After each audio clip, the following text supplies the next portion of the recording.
Hello everyone, my name is Kelow. I'm a structural and computational scientist at Prescient Design, a Genentech accelerator, and today I'm going to be talking about a hybrid approach to antibody design, which combines generative sequence protein design with Rosetta and DeepAb. And so there are many reasons why we might want to combine both generative sequence modeling alongside structure-based modeling. For one, there's a plethora of antibody sequencing data via next generation sequencing and also high throughput experiments like phage and use display. And these can provide large amounts of training data to be able to train deep learning models, which can generally learn patterns of antibodies, as well as learn very specific patterns associated with labeled data that we might have from some antibody experiments.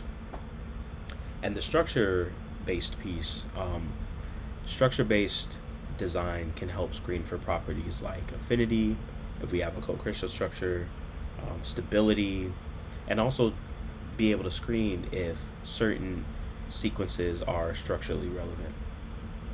And so it can be very advantageous to kind of include both of these kind of pieces within one design framework.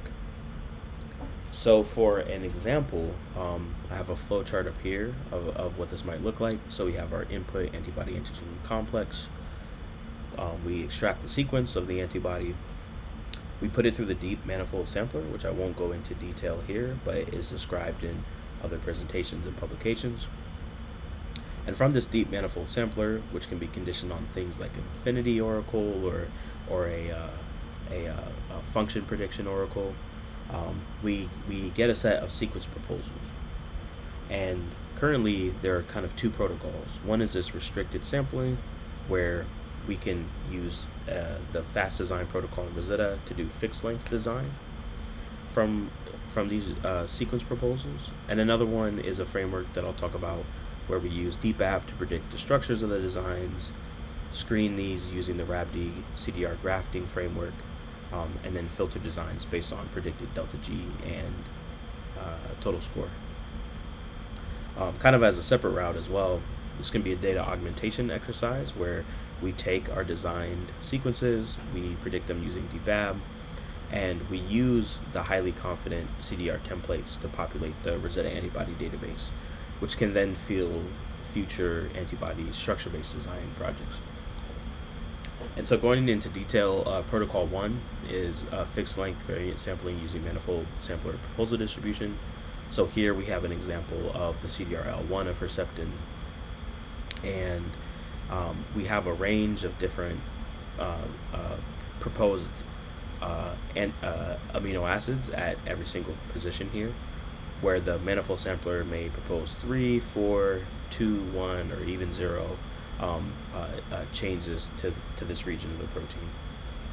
From there, we can set up a restricted Packard task in PyRosetta that will effectively only allow these amino acids to be designed at that position. And we use the Rosetta fast design protocol along with the protein-protein interface upwaiter to favor changes that improve the binding energy. So that's one kind of way that we could put a protocol together. Another one is what I like to call exhaustive sampling. And exhaustive is because we explicitly test every single design that comes out. And so a framework here is we have our designed variable region frameworks. These all go through DeepAb to create DeepAb predicted structures for each one. And we exhaustively sample each one by taking the native template plus a DeepAb donor structure. And we graph the DeepAb CDRs onto the template structure, do a little bit of minimization, maybe a little bit of relax, and then we screen for things like total score and interface energy. And so our test system is a very, very popular, well-known system, the Herceptin HER2 co-crystal structure. Specifically, we're using PDB1 N8Z. And starting from here, the workflow is to identify all of the interface residues. We do this with a per residue buried surface area cutoff of 0.75 angstroms. And once we identify the interface residues, we tag these residues as interfaces that can change during the generative sequence modeling portion. we use a framework called multi-segment preserving sampling, or in the protein case, residue preserving sampling, where we are able to fix the regions that we do not want to change and allow all of the other regions to vary. And this is described in other works and other publications. So just for kind of a quick test, I just want to go over some results of implementing these two different protocols, specifically for predicted affinity in a case where we're modeling the co-crystal structure, and fab stability in the case where we're only modeling and designing the fab. And so what I have here are distributions of DG separated, which is the bound energy minus the unbound energy when we have a antibody antigen crystal structure. And these are colored by which methods we use to generate these. And so the manifold sampler fast design method outperformed all methods regarding getting a better delta G. The RABD and RABD sequence and graph methods performed about the same, and the manifold sampler DeepAb graph method performed the worst, with the caveat that this was naive sampling that was not informed by any kind of optimization method. We were just making the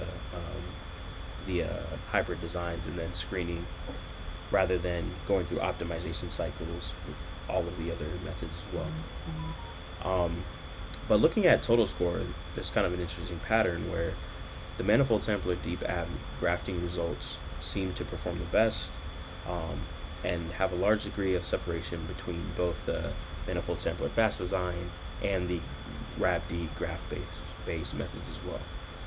And so I think this is really intriguing, kind of as a line of inquiry to see how we can begin to think about how we use both plethora of sequence data available via these generative models, but as well as when we have some structure data available, how can we use this data to kind of screen for properties that we might be interested in.